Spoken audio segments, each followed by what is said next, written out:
Hi guys, this is Carla, and this time I'm back with a review for episode 1, the premiere episode of season 2 of Marvel's Agent Carter. And I'm going to try to keep this as short as possible and as concise as possible because I just watched the episode and I literally just cannot wait to go and watch episode 2, which was already also released yesterday.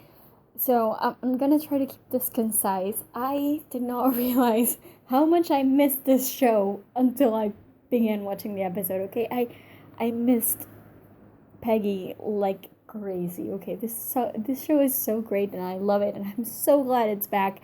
And it still feels like the same show I watched last year, so that was awesome.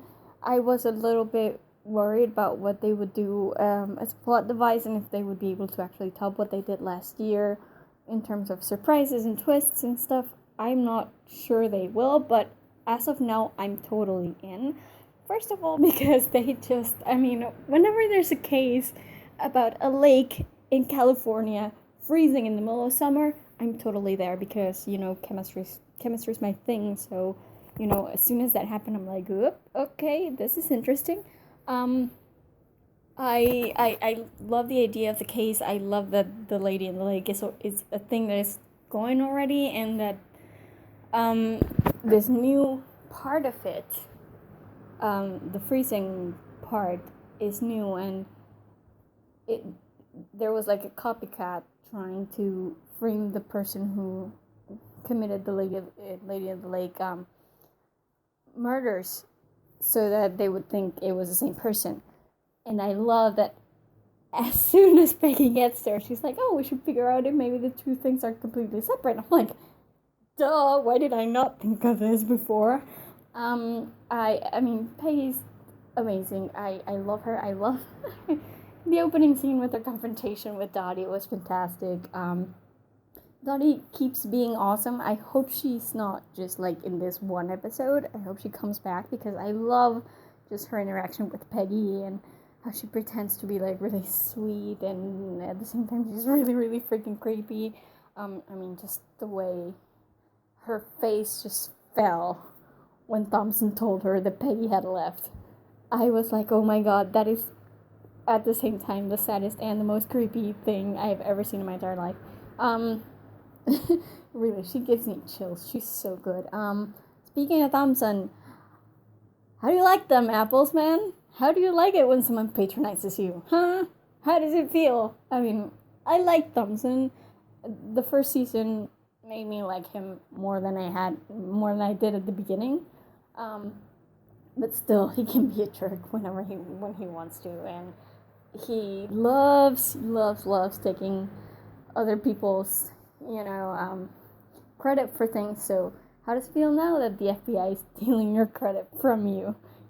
So I like that. I get the feeling that Kurtwood Smith is going to be a bad guy. I'm not entirely sure. It's just the way he is and the way he speaks. It's also political that I'm almost convinced that he's going to be a bad guy. And he's Kurtwood Smith, so sure. Bring it on. I love him as a bad guy. I loved Lodi Verbeek since I saw her in Outlander. She was great in Outlander. So I was really excited that she was cast for this role. And she's so awesome, man. She's so fantastic. And I just love because, like she said, Jarvis is just so easy to tease that you can just imagine that his wife is just like that. And I love how they call each other Mr. Jarvis and Mrs. Jarvis. I'm like, that is so 40s. I love it. I'm glad to see that Sousa is now chief of his own SSR division, I guess the West one. He deserves it because much like with Peggy, kind of Thompson hogs all the credit for everything, so even Sousa wasn't really getting. He was a good part of what went down last year, so he deserves to get some recognition for it, right? So I'm glad that he did. I am kind of all over the place when it comes to the Sousa Peggy thing because I ship them so hard, man, and I love that that they had a thing, because that's what the ending of season 1 kind of pointed to, that, Peggy had to get over Cap first, and now she was ready to move on. So I like that they had a thing, and then he left for LA, and I am going to guess that the distance did not agree with him. I mean, I guess long distance relationships are hard, so it was bound to happen. And now he's found himself another girlfriend whom I kind of already irrationally hate. But let me say this: I think I am. It was dark, and the reflection in my room was weird, so I couldn't really see who she was exactly. But I get the feeling, because I saw her name in the credits at the beginning of the episode, that it's Sarah Bolger. She's Princess Aurora in Once Upon a Time, and she was in The Tudors as well. That's where I first knew her. And oh my god, Sarah Bolger is like on my very short list of women I would totally go gay for. Because she is like one of the most beautiful women I've ever seen in my life, and if she is Sousa's girlfriend, I'm good. Okay, I'm all up for that.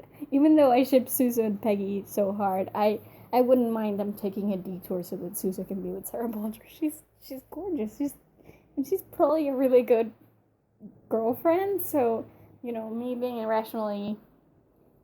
irrationally hating her is just it's irrational. So I'm sure when we actually get to see her and it turns out to be Sarah Bolger, I will be good.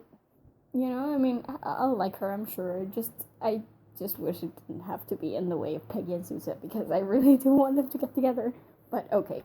In the meantime, she has Wilkes, who's kind of okay. I mean, he seemed a little bit bubbly to me, like he was trying too hard, but maybe that will go away later. I mean, in his last scene, when he was talking to Peggy and he asked her out, I thought he was okay. He wasn't that jumpy as he was the rest of the episode. So I don't know, maybe it'll go okay. I am really interested in seeing what they do with the whole racism aspect that was going on in the 40s, and Wilkes being a scientist and all. I'm sure they will touch upon it, and Peggy will have opinions about it, so I am so eager to see that. And also, can I just mention, not only is a black guy like a huge important scientist, but also the woman was like a particle physicist or something. Like, I love this.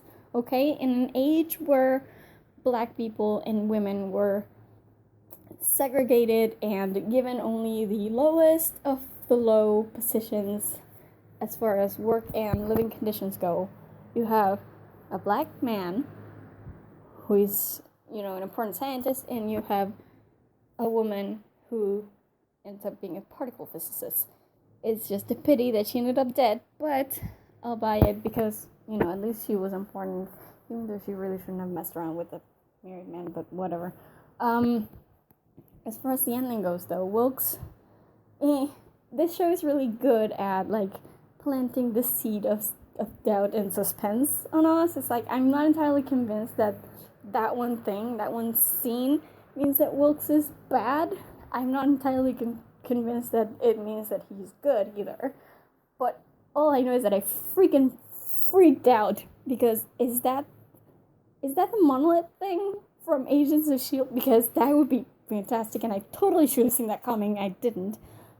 They did say that that Hydra was, trying to use the monolith. That's where the history of Hydra came from, so it only makes sense that it would have been around in the time Peggy Carter was around. So why did I not think about it? If it is the monolith. And I think by the time it became obvious that somebody had done the ice thing in the lake, I think my first thought was, is it going to be a mutant? Then I remembered, oh wait, this is Marvel, they can't use the word mutant, so is it going to be an human? And if that's the monolith that we see in Agents of S.H.I.E.L.D., then it makes sense for Inhumans to be involved somehow. I don't know, I mean, I'm not entirely sure that